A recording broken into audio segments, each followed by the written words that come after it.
일상에서 뻘짓하다 진주캐는 개펄입니다. 올해 2회째를 만난 나홀로 시상식, 2019년 한 해를 빛낸 영화와 빛낸 영화 몇 편을 뽑아봤습니다. 각 영화별로 추천드리겠습니다. 먼저 빛낸 영화란 이 영화를 보느라 쏟아 부었던 시간과 돈을 아깝게 한 사람 빡치게 만든 영화를 말하는 거고요. 아직 안 보신 분들께 피하라고 추천드리는 영화입니다. 헐리우드의 골든 라즈베리 시상식과 비슷한 개념이죠.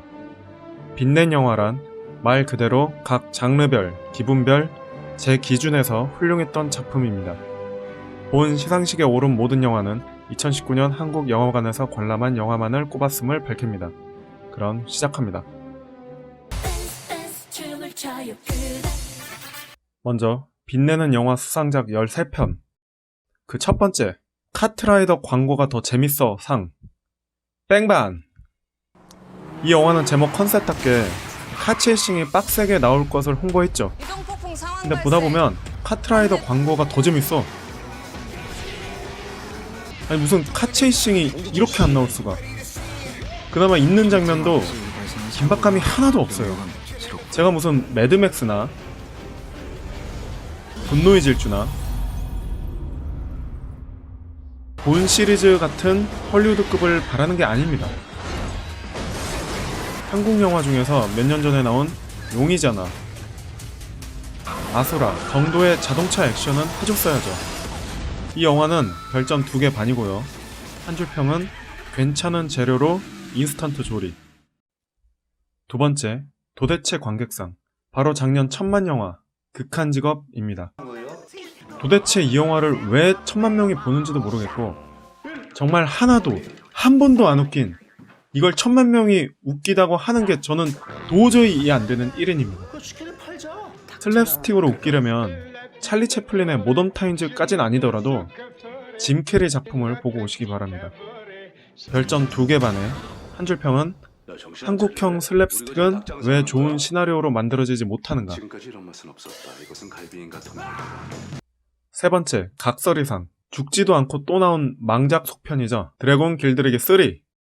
드래곤 길들이기 1편은 꽤 수작이죠. 2편부터 삐걱거리기 시작합니다. 1편에서 나온 드래곤은 용에다가 고양이를 의묘화한 거죠. 그러다 2편에서 드래곤이 갑자기 강아지가 됩니다. 이제 인간에게 길들여진 거죠. 그러니 매력이 떨어진 겁니다. 2편 엔딩도 참 답없고, 근데 이번 3편에서는 이미 뻔히 예상되는 결론으로 치닫습니다. 이 영화 별점은 3개. 3개를 줬지? 별점과 한 줄 평은 당시 매겼던 것을 기준으로 합니다. 한 줄 평은 토이스토리 3에서 이미 해버렸어. 네 번째, 분장팀 옥상으로 따라와 상. 사바. 공포물, 특히 오컬트 장르에서 귀물이 나온다면 당연히 거기에 몰입되도록 하는 분장 미장센이 기본이죠. 사바는 전작이었던 검은 사제들 감독의 작품답게 설정도 참신하고 분위기 연출도 나쁘지 않아요. 성서의 한 부분을 한국형으로 녹여낸 것도 볼만했습니다. 아니 근데 귀물이 나오는 부분에서 분장이 무슨 놀이공원 귀신의 집보다 못해. 귀신이 귀신으로 보여야 되는데 그냥 분장한 배우로 보여. 귀신 영화에서 귀신이 나올 때마다 몰입이 깨져서 이 영화의 분장팀은 옥상 올라와. 그나저나 옥상으로 따라와가 아니라 올라와였네요. 별점 2개 반. 고전적 제의를 재현하는 건 반가우나 재현 드라마보다 못한 비물 표현. 다섯 번째, 감독이 얼마나 심오한 사이코인가 상. 사이코 망작 시리즈 들어갑니다. 그 첫 번째, 살인마 잭의 집. 이 영화는 호불호가 갈릴 수 있어요.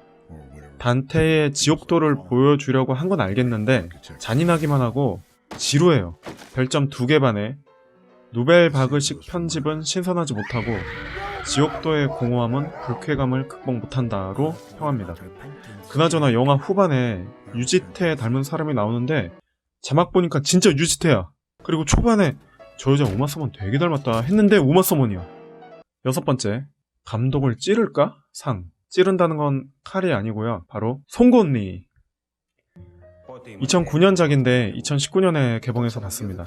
살인마 잭의 집도 그렇고 둘 다 유명한 감독이거든요. 매니아층도 두텁고 평론가들에게 거장 소리 듣는 감독들인데 이 영화의 메시지는 명료해요. 동굴밖 진짜 세계로 나가려면 피나는 노력으로 쇠사슬을 끊어야 한다는 플라톤의 가르침을 담고 있습니다. 줄거리는 부모가 자식들을 평생 담장 안에 가둬서 기르는데 TV도 못 보고 전화도 못하고 외부와 완전히 단절시킵니다. 그 과정에서 굉장히 기괴한 짓거리가 펼쳐지는데 도대체 부모가 왜 그런 짓을 하는지 그 이유가 없어요. 뭐 애들을 착취하는 것도 아니고 폭력으로 학대만 하는 것도 아니에요. 설정 자체에 공감이 안 됐던 영화. 별점 1개 반. 한 줄 평은 발상만 은유적이고 냉소적이면 그저 높은 평을 주는 평론가를 믿은 내 잘못. 7번째, 감독과 배우 이름만 빼면 시체상. 시체가 나오는 영화, 바로 좀비 영화죠. 2019년 최악의 좀비 영화, Dead Don't Die. 이 감독 역시 꽤 유명합니다. 이 영화를 부천국제영화제에서 봤거든요.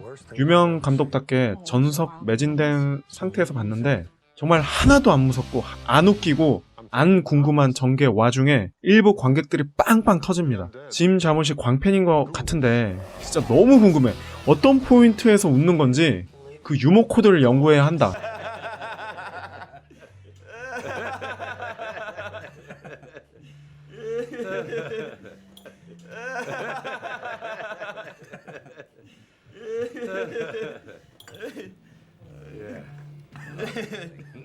유명 배우도 많이 나오는데 재미는 없습니다. 감독과 배우 이름만 빼면 시체인 이 영화는 1개 반 별점에 영화 속 주제모를 좀비들과 관객 중 안 웃긴데 박장대소하는 좀비 새끼 라고 썼네. 정말 좀비처럼 맹목적으로 웃더라고요. 아무튼 앞으로 짐자물씨 작품을 제가 영화관에서 보는 일은 없을 겁니다. 2019년을 8번째 빛낸 영화이자 사이코 망작 4번째. 이걸 보고 힐링한 사람은 예비살인마 상 미드소마입니다. 스토리 참신합니다. 연출력 훌륭합니다. 배우들 연기 다 일품입니다. 그런데 소름 끼치고 잔인하고 불쾌해요. 메시지라도 좋으면 좋겠는데 그마저도 공감이 안 됩니다. 많은 사람이 이 영화를 보고 힐링됐다고 하는데 줄거리가 뭐냐면 주인공이 매우 비극적이고 우울한 상황에서 애인과 애인의 친구들과 스웨덴의 한 오지로 여행을 가거든요. 거기서 무지막지한 학살극이 벌어집니다. 근데 거기 사는 사람들은 공감 능력 1인자들이야. 상대의 태도를 무조건 공감합니다. 그래서 주인공이 자신의 절망감에 공감해주는 그 집단에 점차 동화된다는 얘기거든요. 제가 짜증났던 지점은 뭐냐면 여기서 남친이랑 그 친구들이 나쁜 놈이 아니에요. 주인공에게 좋은 남친은 아니었지만 그렇다고 짱놈의 새끼는 아니란 말이에요. 그런데 그 어마어마한 학살을 통해서 주인공이 힐링한다? 도저히 납득이 안 됩니다. 아니 납득이 안 가잖아. 납득이 이 영화를 만든 제작진과 모든 등장인물을 죽이고 싶다는 불쾌감을 들게 하는 게 이 영화의 의도였다면 대성공인 영화. 별점 2개에 카니발에 잠식되어가는 무기력한 개인으로 평합니다. 자, 9번째는 공동수상이네요. 축하드립니다. 제작비를 땔감으로 쓰는 게 낫겠다 상. 고질라 킹 오브 몬스터와 홉스 앤 쇼. 어마어마한 제작비를 현금으로 뽑아서 땔감으로 쓰면 이 추운 겨울날 따뜻하게라도 하지. 이 두 편은 앞에 언급한 영화는 제 취향상 안 맞거나 제작 여건상 한계가 있었다는 핑계라도 될 수 있어요. 그래서 이해할 부분이 있어요. 근데 이런 소위 헐리우드 블록버스터라고 하는 영화가 스토리가 후지고 연출이 개판이라는 것은 정말 게으르다고밖에 볼 수 없죠. 그 많은 제작비로 감독과 배우 몸값 주고 CG 쳐발랐으면 기깔나게 액션이라도 좋아야지. 정말 5초 후, 5분 후, 50분 후가 모두 예상대로 딱딱 맞아 들어갑니다. 고질라 별점 1개 반.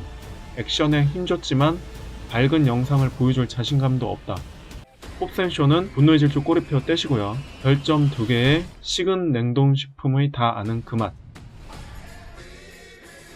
10번째는 부끄러움은 관객목 상 변신입니다. 귀신이 사람 몸으로 들어가서 정상인이 빙의 됐다가 안 됐다가 하는 영화라 제목이 변신이거든요.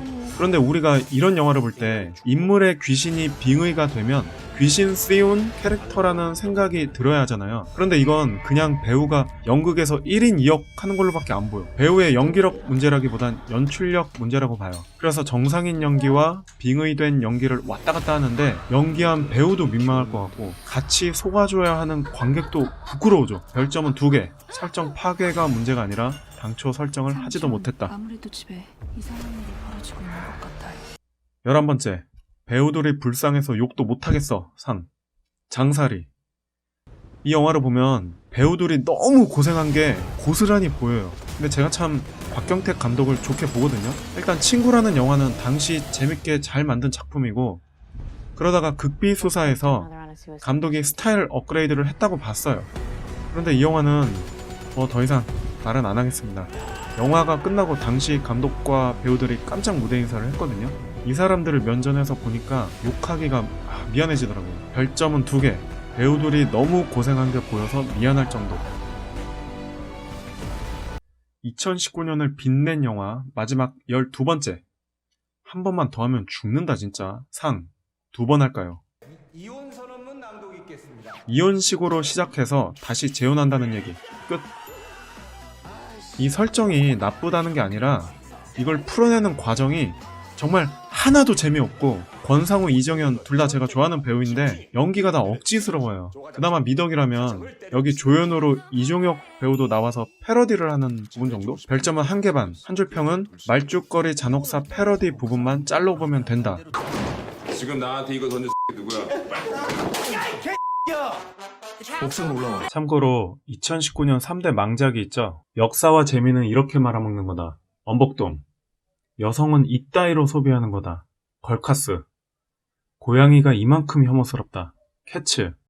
이 세 편의 영화관 습격에서 저는 살아남았습니다. 영화관 관람작만을 시상하는 것이기에 본편에서는 다루지 않았습니다. 자, 이렇게 대망의 2019년을 빛낸 영화 12개 이상 13편을 봤습니다. 그런데 라즈베리 시상식에서 수상한 배우가 그거 연기 못했다고 욕먹는 상인데 시상식에 참석해서 수상 소감까지 웃으면서 말하잖아요.